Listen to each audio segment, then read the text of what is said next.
Good to be with you this morning again. And I want to share some ideas that I've experienced, that I've seen in the area of collaboration, that are challenges or maybe even obstacles to collaboration. And here's what I would like to do. I would like for us to be thinking about this with 3 words. So last night I gave you 4 words, right? So this morning there's only 3. One is community, collaboration, and also conversion. Conversion, collaboration, community. Now I want everyone for a moment, just stand up for a moment. Everyone, please, on your feet, and just turn around slowly and look at all the people around you. Now turn back the other way and look at all the people around you. How many of you made eye contact with people? Yes. How many of you actually shook their hands? Nah, maybe a few. How many of you smiled at each other? Yay! Okay, look at all those hands going up. We have a happy group here this morning. All right. So look, here's what I want to say about... You can sit down now. Here's what I want to say about collaboration, community. It really all comes down to knowing your neighbor. It all comes down to relationships. It all comes down to getting to know the person that is right around you all the time. Because here's the challenge, folks. Here's a challenge that I see. We live in a world today where we are challenged socially, politically, economically, persecution. I've talked to people here that talk about these things. Family, health issues.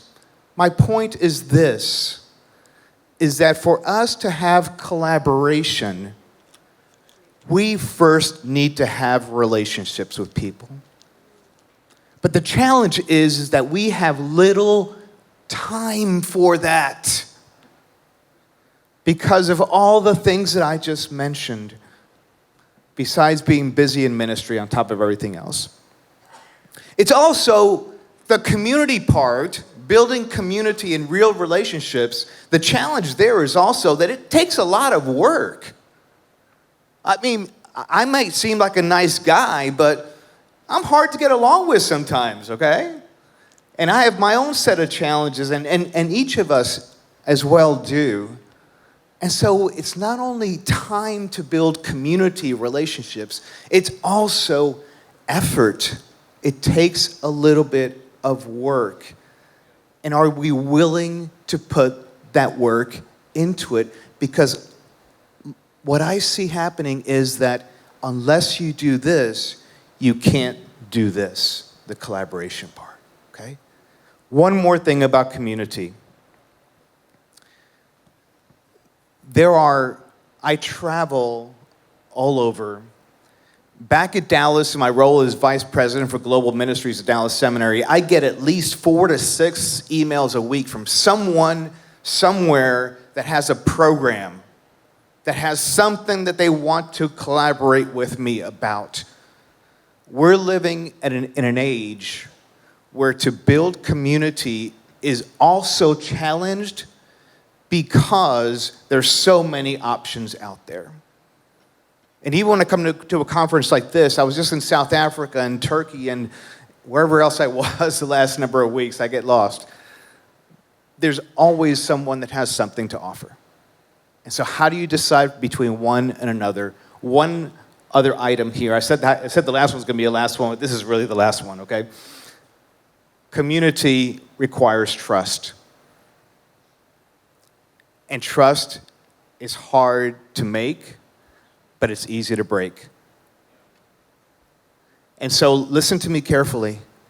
If you have the tremendous blessing in your life to be here in community, and you are investing your time and effort to build community, and you've decided you know who you want to work with, may the Lord give you the grace to maintain that trust that you have. Because then you've got to go through a whole nother process of peace and reconciliation, and that's a whole nother conversation, right? So let's go from community relationships, so let's skip collaboration for a moment. Let's go over here to conversion. What do I mean by conversion? I don't mean people coming to Christ, although that's important. We're evangelicals. We want people to know the Lord Jesus. Yes. But here's the other aspect to this. What I mean by conversion is that this process of community and collaboration, it's not going to work unless there's real impact, unless there's real transformation within the community that you're working with. I told you last night about the 7 Cuban seminary leaders. Remember that? And how I showed you the picture from 7 to 70 over time.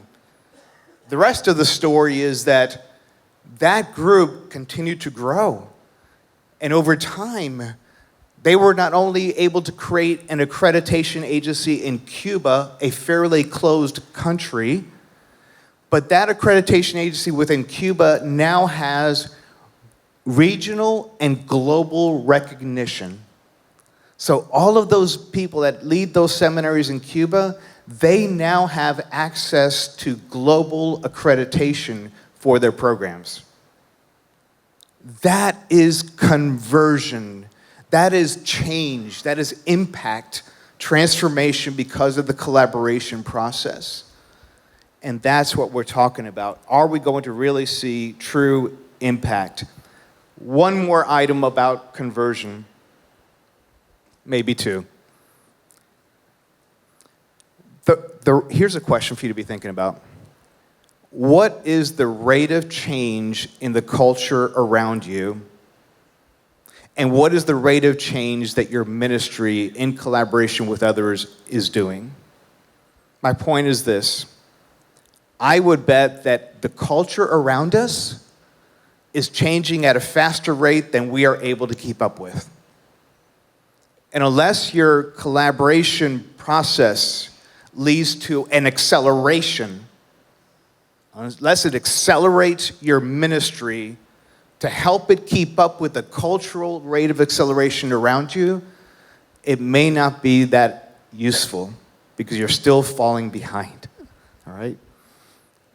Last item. Let's go back to the middle here, collaboration.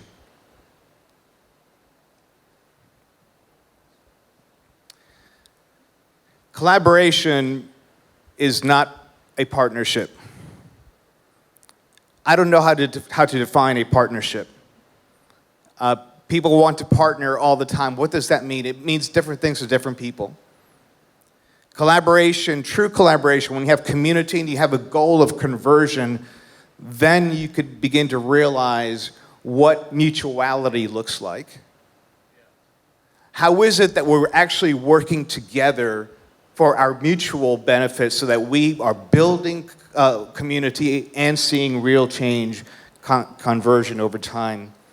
That common agenda, the glue, the first word last night that I gave you, how is it that the glue is able to keep you together? What is the common bond, common interest in your ministry? I also see challenges with funding. How is it that this is going to be able to be funded and moved forward over time? That's a big challenge. And also this.